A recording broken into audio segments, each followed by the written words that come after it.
Now, something we don't often talk about is the role that your kids will play during Vacation Bible School. Now, we all know they play a role in inviting people to Vacation Bible School, but beyond that, do they have a ministry? What's their part? What's their role?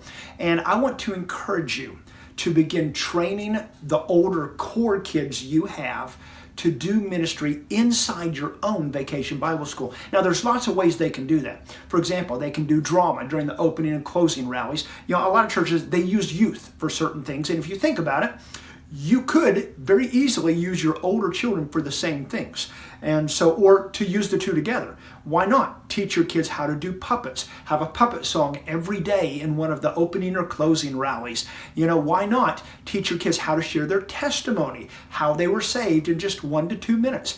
Let them get up on stage, call them up, hold the microphone for them, let them share their story, and right there in front of everybody. Because when a kid is up there sharing about how they know they're going to heaven, every other kid in the room is going to be going, they're the same age as I am, or we're about the same. They know they're going to heaven, I don't. Do you see the power that can be behind that? Now think of it this way. In foreign missions, who better to reach an African man than an African man? That's why when we go places in missions, instead of doing the ministry, a lot of times you're training somebody that's native to that area how to do ministry, because they're going to be more effective reaching somebody like them. I mean, who better to reach a Japanese man than a Japanese man? Who better to reach a Jewish man than a Jewish man that's come to Christ? Well, who better to reach a child than a child? It's something we overlook a lot in our churches. Let me share a story with you, and I think this will paint a picture. When I became a children's minister, I had been a children's minister for 1 year. Now, previously, I had pastored. I had been a youth minister. In those churches, I had worked with the kids, but I'd never been a children's minister. So I walked into children's ministry, and my mindset was, I'm the minister, they're the attenders, I do the talking, they do the listening, I teach, they learn. I did not look at my kids as ministers. And so one day, a kid came to me and he said, you're always talking about how you or someone else led someone to the Lord. Can you teach me to do that? I have a friend, he doesn't know Jesus, and I'd like to tell him. Well, absolutely, sure, I'd love to share that with you. And so we'll find a time to do that. And then the next week, 2 more kids came to me, said the same thing. I thought, well, I've got 3 now, so we'll just have a special training on a Sunday night, and any kid that wants to come, we'll teach them how to tell their friends about Jesus. We'll teach them how to share their salvation story, how they were saved, and how to do this drawing. It's the same one we have in these training sessions, this drawing for the plan of salvation of how to lead a child to Christ. And simple, easy, not a big deal. And so on Sunday morning, I announced it to all of our kids. I got up and I said, tonight, if you want to learn how to tell your friends about Jesus, and I told this story. I said, somebody came to me. We're always hearing stories of you or someone else that led someone to the Lord. I want to do the same thing. And so I said, we're going to have a training. Tonight, we're going to do it. Now, we're going to do our regular activities. But those of you that want to learn how to lead someone to Christ, then we're going to go a different direction, and we're just going to have a training for it.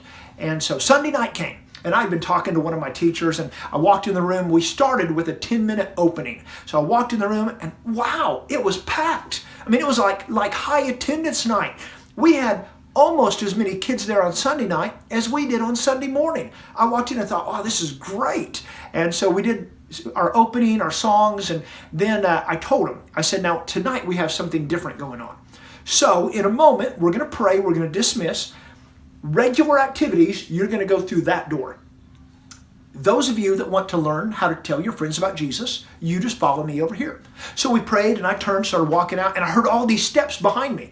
And I turned around, and 90% of the kids in the room were following me. And I went, whoa, stop.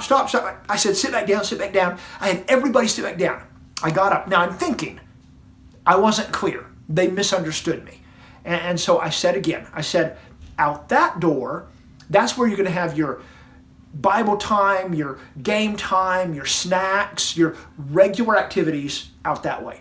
I said, but if you want to learn how to tell your friends about Jesus, I said, now all we're going to teach you is how to share your story of how you gave your life to Christ, and the simple drawing of how you can tell your friends about how Jesus died, rose again, and lead them to the Lord. So if you want to do that, then that's who I want you to follow me. Now, I was not trying to downplay the importance. I wanted those that were serious, that's why they wanted to learn this. And so that's why I put it that way. And so I started walking out, and 90% of the kids kept following me. And even then it didn't sink in. I mean, I wasn't ready. I had the room was too small. I didn't have enough papers and pencils. I was set up for a small group. I didn't realize that all of these kids were going to want to learn. And I began to catch on. In fact, when I got home that night, I began to process this and began to realize those kids had a hunger. I found out later, some of them went home Sunday morning. They never came on Sunday night. They said, Mom, Dad, I've got to go back tonight because of what they're going to teach. I want to learn this. They wanted to learn how to lead their friends to the Lord. They were hungry for it, but I had never given it to them because I didn't expect they'd want it. You see, it was my own low expectations that had held them back. And many times, if you look at the kids in your church, the reason we don't train them to do ministry, the reason we don't train them to do puppets or drama or to lead other people to Christ. By the way, kids can lead adults to the Lord. They're very good at it. The reason we don't do these things is not because they can't do it. It's because we don't expect them to do it. And because we don't expect them to do it, our low expectations hold them back from doing the ministry that they can do incredibly well. I have literally seen hundreds of kids lead other kids to the Lord. I mean, I'm talking at McDonald's, at Chick-fil-A, at ball games, at a swim meet, on the side of the swimming pool, in the cafeteria, on the school bus, on the front porch, on the back porch, at a sleepover. I mean, I could just go on and on and on about all of these situations where kids one-on-one led other kids to the Lord. Not to mention kids leading mom or dad to the Lord, kids leading their aunt to the Lord, kids being instrumental in bringing adults and even youth to Christ. God, His ability to use people is not limited by age. What holds our kids back most of the time, it's not their age, it's our low expectations. And so what if in Vacation Bible School, you were to train some of your kids to do ministry? I mean, what if you were? What if you were to train them to even maybe some of your older ones? What if you used them to teach short segments to the younger ones? After all of these kids came and followed me out and we taught them, that week 3 of my kids led someone to the Lord for the first time in their lives. And so I realized the next Sunday I stood in front of my kids and I thought, wow, I am standing in front of a gold mine. I mean, these are ministers here. And so I called my leadership together and I told them, I said, I'm going to experiment because I want to see how far kids can go. That next summer, we trained 12 fifth graders. We took them to a church where they led a Bible school for almost 100 other kids. And they taught, now they didn't teach their own age. Our leaders taught the 4th and 5th grade, but they taught the 1st grade, 2nd grade, 3rd grade. And actually, now that I think of it, I think they did teach 4th grade. It's just we taught 5th and 6th. And then we were in the halls to help them. They taught the craft time with spiritual application. They taught the game time with spiritual points. The game, this is what it means. They taught the Bible lesson. They taught the memory verse.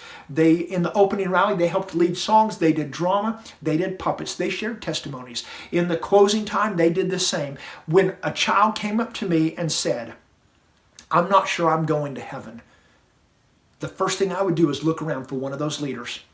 And I would pull them aside, and one of my adult leaders would step in to take their place while I pulled them aside so they could sit down one-on-one. And that week, all 12 of my 5th graders, that first mission trip, led someone to the Lord for the first time.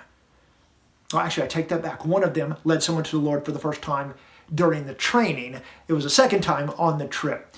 But they had all led someone to the Lord for the first time because of that training. It blew me away. Imagine 5th graders leading a Vacation Bible School. You see, it's our low expectations that hold them back. The same reason why sometimes we don't give them challenges. When was the last time you saw a child memorize a chapter of the Bible? We used to challenge our kids to do that because we realized they can do more. I knew a little girl, she's 12 years old. She said, do you want to hear me say the book of James? Absolutely. I sat for 20 minutes. And she went from James 1 almost through the end of James 4, and that's where, as far as she had memorized. She said she was getting ready to finish James 4 and start working on James 5. 108 verses in the book of James. She was going to memorize them all. You know why? Because an adult Sunday school or adult leader in her church had said, I will memorize it if you memorize it. And she took him up on it.